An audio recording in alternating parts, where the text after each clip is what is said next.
já estou me sentindo também muito instigada pelas apresentações das minhas duas colegas, né? E espero também poder contribuir. E antes de falar um pouco, né, porque eu vou focar um pouco mais a minha apresentação no tema da sustentabilidade, diante de tudo isso, e o que a sustentabilidade diz para nós, design, o que ela pontua para nós. E antes de falar, então, eu queria passar um trechinho aqui de um filme, de um documentário antigo chamado Baraka. Não sei se vocês já viram, se alguns aqui já viram, um trechinho bem curtinho. E é um documentário, na verdade, uma trilogia. Ele é um filme que não tem diálogo, né, só sons e imagens. E foi gravado em vários países, 24 países, me parece. Tem uma partezinha que foi...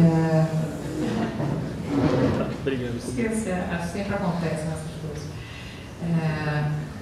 E tem um trechozinho, alguns trechos aqui passados em São Paulo, talvez vocês vão reconhecer, né, mas em vários países. Né? Eu acho que vai fazer uma ponte bem interessante com o que vocês duas já comentaram, talvez. Vamos arranjar um programa que a gente possa rodar. Perdão, não estava preparado. Bom, se a gente não conseguir, a importância a gente já vai fazer uma apresentação. Se quiser ver alguma coisa enquanto isso para poder me organizar. Então, quer dizer, a gente tem essa situação crítica, né, sobretudo aqui em São Paulo, nessa situação que coloca a gente diante de um tamanho, né, principalmente, mas eu fiquei muito impressionada em cima da tua atuação específica, né? Eu acho que ela já mostra uma das questões importantes para nós e de design, que a gente está acostumado a pensar num produto, não é, ou num conjunto de sinalização. A gente está acostumado a trabalhar muitas vezes, e eu me coloco também como designer, né, a trabalhar dentro de um universo muito pequeno, né? E as duas falas, né, essa situação do fluxo da cidade, né, e a questão da sustentabilidade também nos obriga a pensar de uma forma sistêmica mesmo, né, um conjunto de ações. Não dá para se pensar, não é, num ônibus, num conjunto de paradas de ônibus, mesmo que seja um conjunto, não é, a gente tem que lidar, primeiro, que mesmo que a gente estiver trabalhando só com paradas de ônibus, ou mesmo com assentos dentro de um ônibus, as pessoas são diversas, não é? A gente tem agora o assento até para a pessoa obesa, não é isso, em vários no transporte público, né? Então a gente tem essa diversidade de contextos, né? A gente se depara também, então, com um outro problema do design, que é essa padronização, né? Essa indústria, como é que a gente padroniza, e a gente aí tem que despadronizar, né? Tem que pensar em variações dentro de uma mesma solução, e tem que pensar em várias soluções, não é? E, então, quer dizer, você estava dizendo, não adianta eu ter a solução bem resolvida, mas eu tenho que trabalhar. Consegui. Você lembra qual capítulo que é? Porque eu não consigo acessar aqui. Eu acredito que seja no 6. Essa divisão está diferente. Quer que eu passe um pouquinho para frente? Depois. Pode passar, não vou lembrar. Volta um pouquinho. Depois disso aí, um pouquinho depois disso aí. Um pouquinho mais. Volta. Fica por aí, difícil. Deixa aí. Fica um esforço, né, gente? Vou fazer silêncio.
hein?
em tom da mensagem, né, de quem fez o filme, né, a ideia é realmente descontextualizar um pouco a realidade que a gente vive.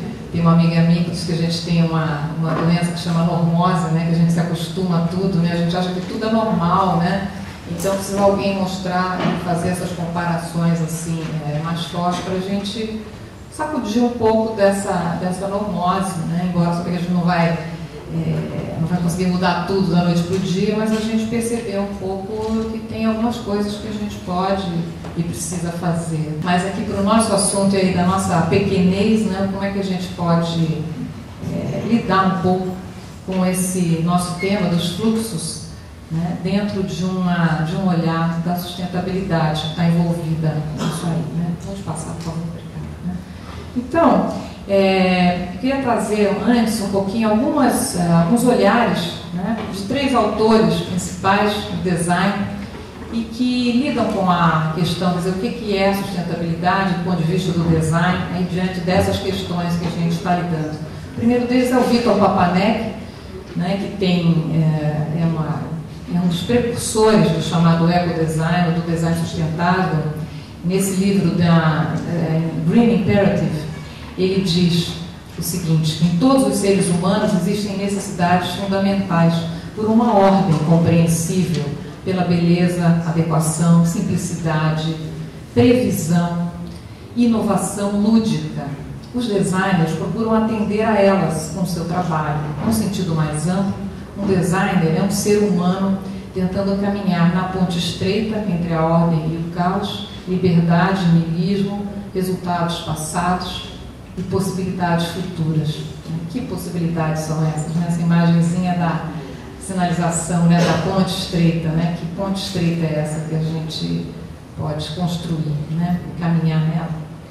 A outra, aliás, desculpa, são 4 autores, né? Esse outro é um psicanalista e filósofo esloveno, Slavoj Žižek, que escreve na Folha de São Paulo. Então ele diz que no mundo que a gente vive tem 2 linhas divisíveis, né? O mundo conhecido e o mundo desconhecido, né? Mas dentro desse mundo a gente pode dividir ainda em mais outras partes, né? É uma figura, claro, de linguagem, né? De leitura. Então ele diz que no mundo desconhecido tem coisas que a gente sabe que a gente desconhece. Então, claro, eu sei que, né, a Eliana entende urbanismo, eu não entendo, que bom que ela está aqui para me ajudar, nos ajudar a entender um pouco desse ponto de vista, né, que eu sei que eu não sei. Mas, né, e tem outra metade desse mundo desconhecido, né, que são onde a gente está que nem cego e tiroteio, porque a gente não conhece e não sabe que não conhece, né, fica muito complicado, né.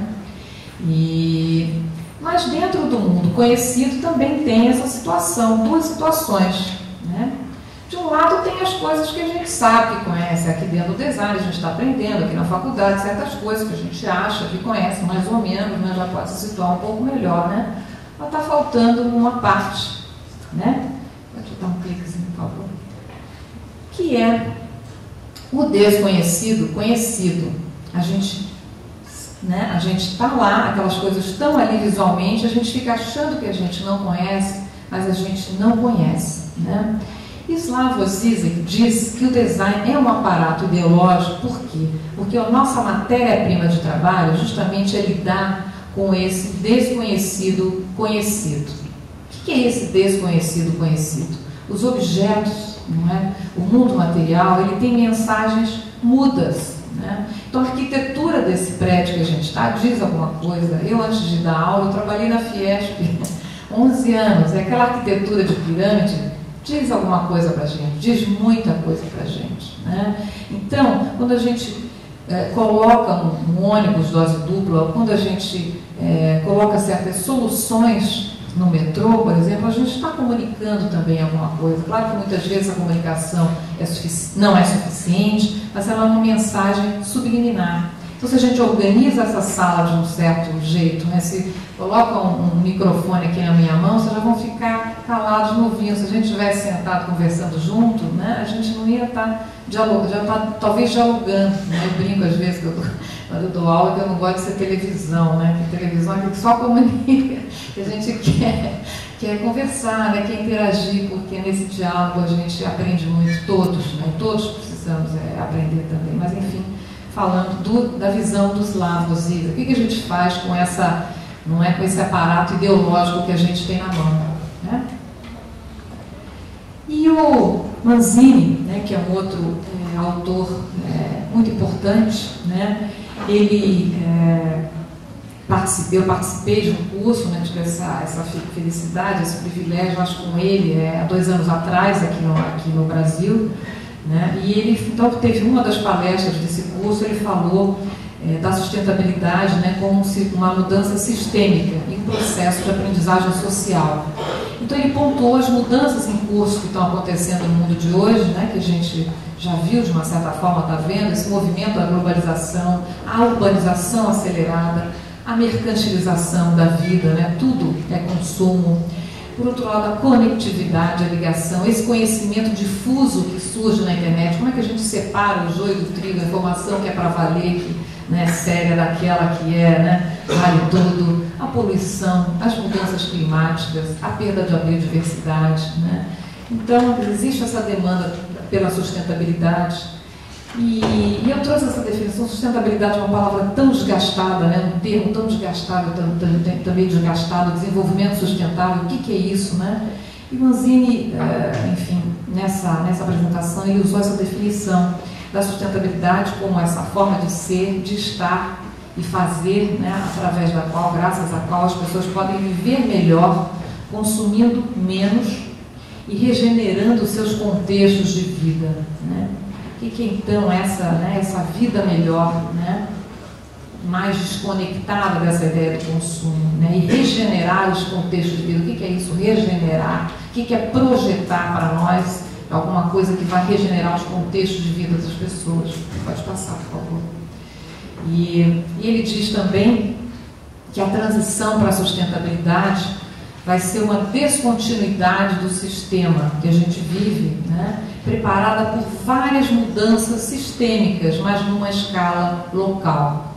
Várias mudanças em vários pontos, né? Mas de alguma forma sistêmica, né? Mais sistêmica. E para isso também ele fala da importância desse processo de aprendizagem social, né? A Beatriz falou muito, né, dessa cultura, de um outro tipo de cultura de segurança, de uma cultura da sustentabilidade, a ética de convívio, né? A Eliana também pontuou na apresentação dela, desse convívio, como é que nós vamos reaprender a viver juntos, estar mais juntos, né?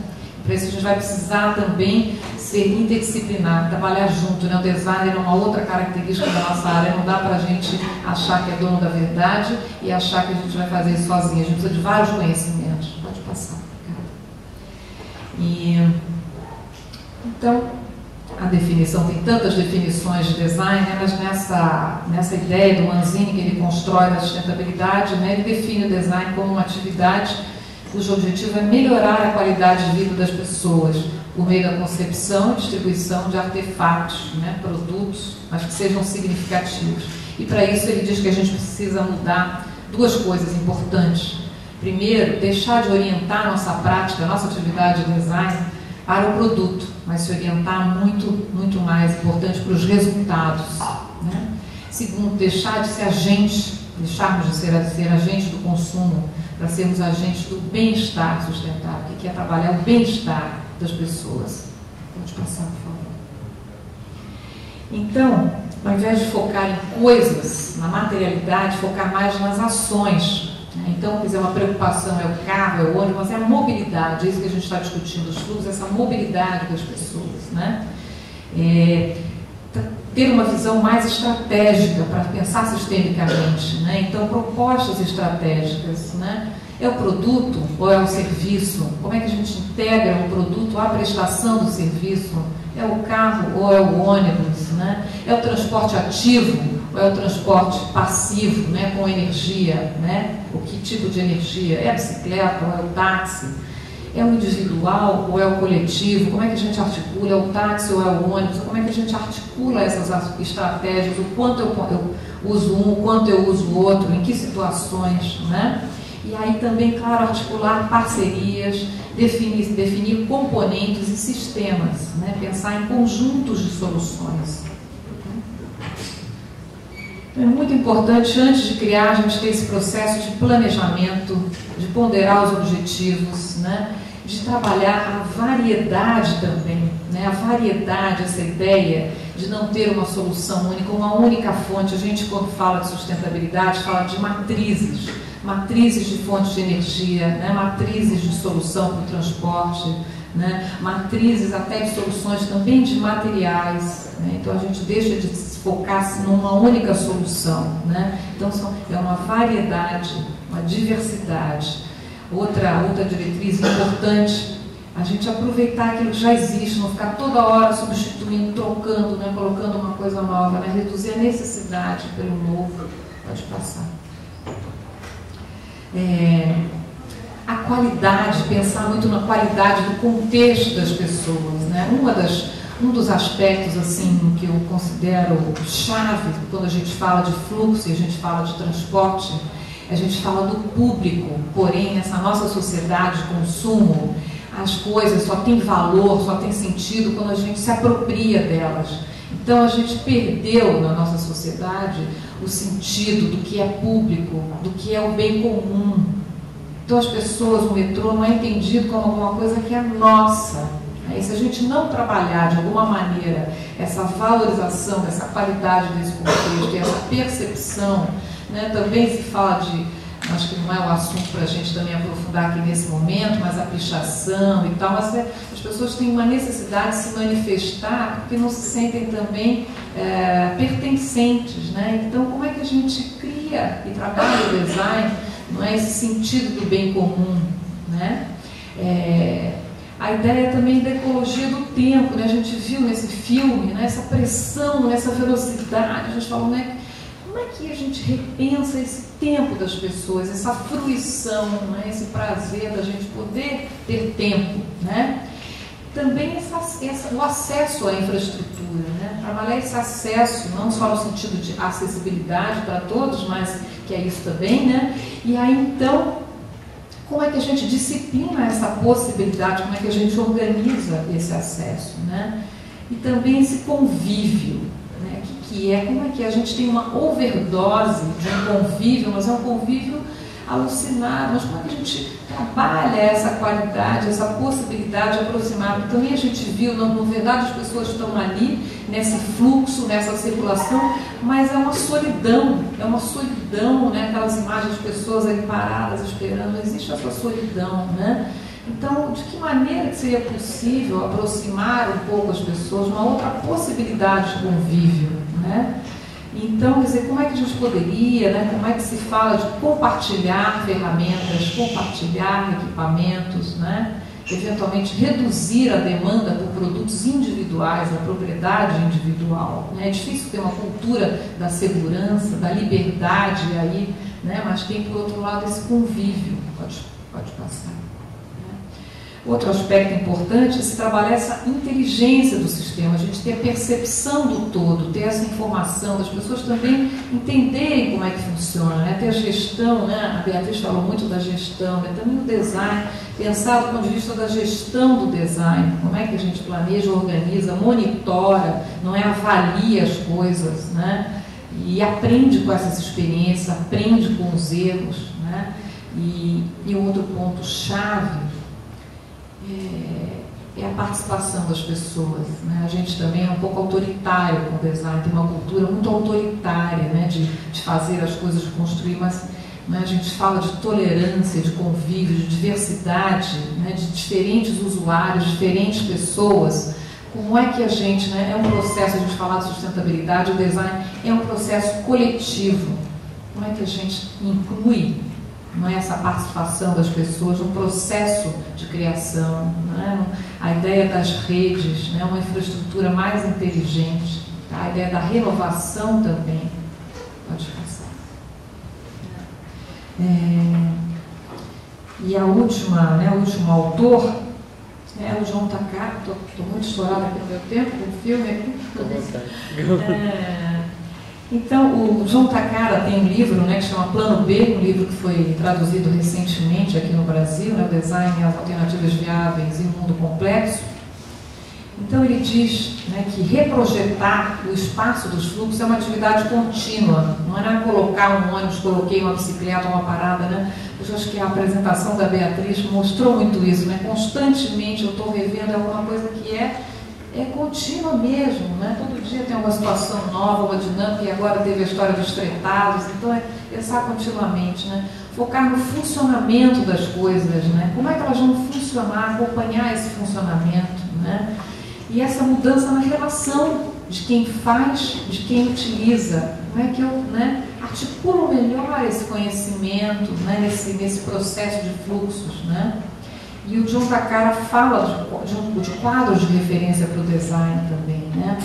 né, dessa fase de projetar e de planejar, para a gente ter nesse fluxo contínuo também ser mais, perceber mais, olhar mais e reagir, para eu ter essa possibilidade de mudar nesse fluxo também, de interagir mais com esse fluxo, né? Desses conceitos mais genéricos, né, mais amplos, a gente mergulhar nos contextos onde a gente está trabalhando, nos contextos e na diversidade de situações que eu tenho nesse contexto, né?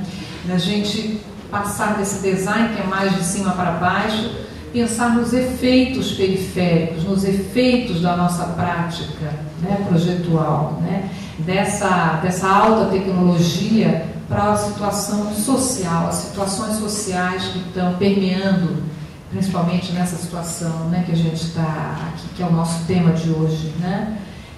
Então, dessa inclusão das pessoas, do design para as pessoas, para o design com as pessoas, né?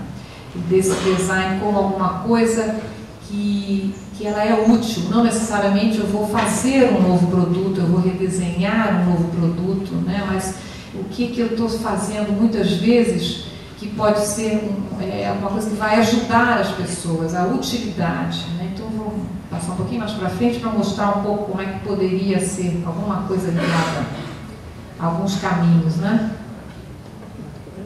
Pode deixar, pode passar. Então, algumas questões importantes já para deixar, alguns questionamentos para nós, né?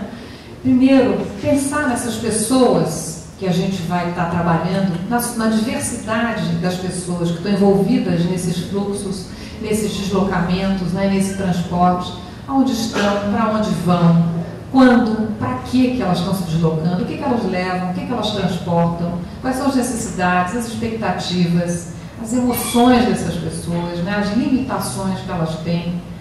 E aí eu tenho os usuários circulantes, mas eu tenho outras pessoas, né, que participam desse sistema, dessa dinâmica, né? E tem pessoas que legislam, pessoas que organizam, estão por trás, né? Pessoas que fiscalizam, né? As pessoas que transportam bens, né, que estão ali, né, os motoristas e outros que estão fazendo como se chama, participam dessa logística, né, desse descarregamento, desse carregamento, né, pessoas que instalam, né, pessoas que fazem a manutenção desse sistema todo. Pode passar. Né? O que faz parte desse contexto? Esse contexto que a gente vive tem um ritmo, tem duração, né, tem uma viagem praticamente, né, tem distâncias. Que trajetos são esses? Qual é a infraestrutura que eu tenho que suporta, né? Que interações humanas que acontecem nesse contexto, né? O que compõe o sistema, que subsistemas que existem, como é que são as interseções. É muito importante a gente focar nessas interseções. Às vezes os problemas estão nas interseções entre um sistema e outro nesse conjunto, né? Quais são as condições fundamentais para que esse sistema funcione, né? Quais são as necessidades? Quais são os cul-de-sac que a gente chama, né? O Victor Margolin deu uma palestra no ano passado, né, em Morumbi, que falou também sobre ecologia, sustentabilidade, ecologia humana, e ele fez um desenho também da cidade com seus cul-de-sacs. Às vezes, né, nos nossos projetos, nesse sistema de transporte, também tem vários cul-de-sacs, vários gargalos, pontos sem saída, são nós. Que para a gente, quando a gente fala de fluxo, esse fluxo, essa energia, ele tem que ter continuidade, não pode ter essas ilhas assim paradas no sentido de gargalos, né, que impedem. E ao mesmo tempo, eu também preciso ter o cul-de-sac como um respiro, algumas zonas de respiro, né, de pausa, de convívio, né? A parte de riscos, claro, né, Beatriz também mostrou, né, como é que a gente vai lidar com os riscos, né, a gente enxergar que riscos, que acidentes que acontecem, por quê, e aí conectado a esses riscos, que situações de emergência, que movimentos que eu preciso ter nessa cidade, que são movimentos de emergência. Pode passar.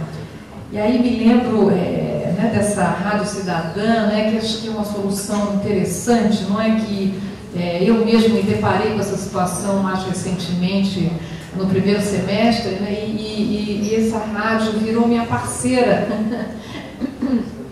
que eu morava na Granja e a minha filha veio estudar aqui em São Paulo agora, nesse primeiro semestre, e eu me mudei faz 2 meses e eu fiquei nessa situação de ter que acordar, sei lá que hora da manhã, E é muito curioso como que essa rádio, né, despertou essa solidariedade entre as pessoas que ligam, né, se comunicam e mandam mensagem via como se chama? MSN. Eu acho interessante, né?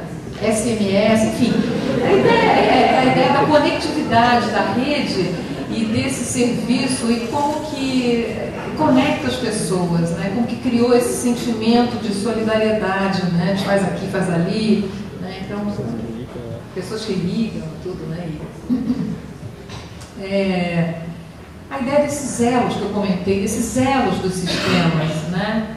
Então, quer dizer, eu tenho que tipos, que quantidades de veículos eu tenho, que entradas e saídas de materiais, de energia, né, eu tenho em cada elo desse sistema, que fontes são essas de energia, né, que excessos eu tenho, nossa, mas consome muita energia, eu desperdiço muita energia também, né, que impactos, que gargalos, né, que matrizes de opção já comentei, não é? Como é que se dá o acesso a cada um desses elos, né? A acessibilidade, o que é fixo e o que se move nesses fixos? Será que eu posso mudar aquilo que é fixo e mexer? Ou será que eu posso alguma coisa que se move transformar numa coisa fixa? Não é? Quais são as informações que eu forneço nesses elos? Informações sobre o todo, informações sobre cada parte. Pode passar. Será que é possível ter algumas alternativas sistêmicas para reduzir esses fluxos em alguns lugares, né?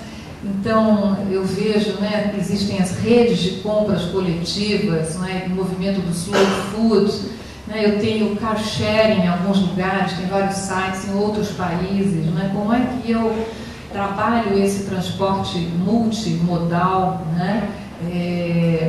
A gente fala de APLs, né, arranjos produtivos locais, né, mas será possível algumas redes de serviços locais? Né, tem alguns condomínios que têm redes de serviços dentro do próprio condomínio. Né? Então, ao mesmo tempo que a gente tem aqui em São Paulo, né, redes de comércio, né, eu tenho a Rua da Consolação com comércio só de iluminação, eu tenho, né, certos comércios selecionados, né, eu posso ter, tem em alguns lugares, ilhas mais diversificadas de serviços, né? O posto de trabalho virtual já é uma coisa que acontece muito, né? Serviços públicos mais localizados, mais distribuídos, a gente também vê acontecendo.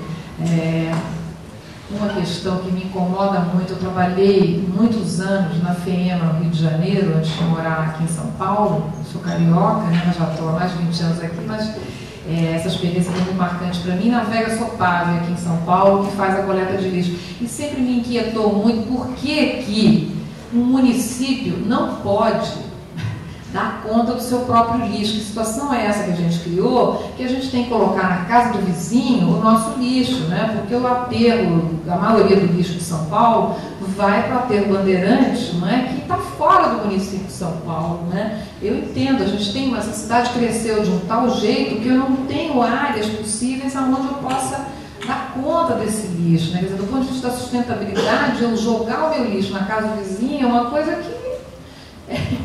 Que situação é essa caótica, né, que a gente chegou, né? E a gente vai chegar numa situação em que vai acontecer, além do fluxo que a gente tem também, o fluxo da logística reversa.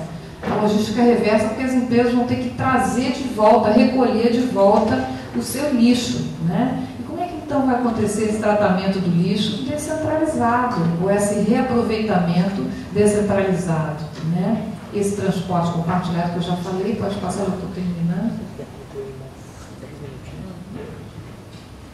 Bom, esse é só um exemplo, né? Carona solidária, uma outra coisa que vem acontecendo nessa linha, né? Tem um aluno meu que está se formando em design gráfico, que eu estou orientando, o trabalho dele em cima da carona solidária. Pode passar. E também outros fluxos, né? Que só fluxos esses, né? A gente tem o fluxo cultural, né? Mas a gente tem a ideia do turismo local, né? Tem alguns lugares que tem essa pausa, né? Tem o cafezinho, tem o happy hour, tem o café filô, né? Quer dizer, algumas pausas, né? Nessa cidade. A gente tem o horário de rodízio, né? Isso, o que as pessoas fazem nesses horários onde elas têm que parar um pouco, né? Essa imagem também me impressiona sempre também, me impressionou o Evgen Bafka, não sei se vocês conhecem, que é aquele fotógrafo esloveno que é cego, né? E eu não consegui aqui, mas ele tem um vídeo que eu assisti uma exposição na Maria Antônia, um vídeo que é um outro olhar sobre a cidade de Veneza. Então é um olhar de baixo, né? E ele faz fotografias sendo cego, né? Então, quer dizer, essa ideia de dizer, um outro olhar sobre a cidade, a gente pode promover, né, como designer, outros olhares sobre a cidade, né? E tanta energia que é desperdiçada nesses fluxos, né? Será que a gente não pode fazer nada? Passar aí para frente um pouquinho. No ano passado eu tive um encontro em Turim, onde eu apresentei um trabalho, né? E eu achei muito curioso alguns alunos que apresentaram esse projeto do design parasita, que aproveita a energia desperdiçada na cidade, nesses fluxos, né? Então, uma das ideias era se capturar a energia da vibração do metrô, do ruído, do transporte, e transformar isso numa energia, né, para abastecer outros equipamentos, né? E dessa ideia também do calor, né? Quanto calor se dissipa, se desperdiça, e quanto frio que a gente tem, né, na situação de inverno, essa ideia do design parasita, que captura essa energia desperdiçada, né? Me lembro sempre da Renata Falzoni, né, que está aí nessa primeira imagem, né, que é o bike repórter, né, que anda de bicicleta, e falando de turismo local, né, os night bikers, né, que tem aqui em São Paulo tantos, né, que exploram o turismo da cidade, né, vão desfrutar da cidade à noite fazendo as suas pedaladas noturnas, se organizam em site, né, então é uma outra maneira de desfrutar, né, trabalhar um outro lazer em cima de um outro fluxo, né, uma outra dinâmica na cidade. Pode passar. Também em outros lugares, né, a gente vê outras coisas. Eu não acreditei quando eu vi se falar do pé de bus. Já ouviram falar nesse pé de bus? Alguém já ouviu falar? Então, em alguns lugares onde eu tenho um deslocamento mais local, tem escolas, né? Então grupos da terceira idade, da vizinhança, se encontram e marcaram paradas, em vez de ser paradas de ônibus, são paradas onde eles pegam as crianças e levam para a escola a pé, né? Caminham com essas crianças, a família vai para os seus trabalhos e eles levam, né? Em cima, criaram essa outra dinâmica, né? Essa outra é uma sinalização, esse outro exemplo é uma sinalização no próprio chão, também mostrando caminhos e tal, percursos para pessoas estrangeiras. Na São Paulo também é uma cidade que recebe muita gente, né? A gente falou disso, pode passar. E essa ideia também que a Eliana deixou, eu também, quer dizer, considero que é muito importante a gente estar lidando com culturas, uma cultura diferente, né? Como é que a gente pode mexer com essa cultura, promover esses novos valores, né? Quer dizer, o que é esse sentido do público, do bem comum, né? O que é a gente mexer com esse diálogo entre as pessoas, né? Dentro desse universo de diversidade que a gente vive, né? Esse sentimento de pertencimento, de inclusão, né? Encontrar e valorizar novas conveniências, né? Porque a nossa sociedade, né? A conveniência do individual, a liberdade, né? Será que essas são as únicas conveniências, são mais importantes? Será que a gente pode mostrar para as pessoas e para nós mesmos outras conveniências, né, mais adequadas, né? Outras visões de felicidade, né, de bem-estar, de qualidade de vida? Obrigada.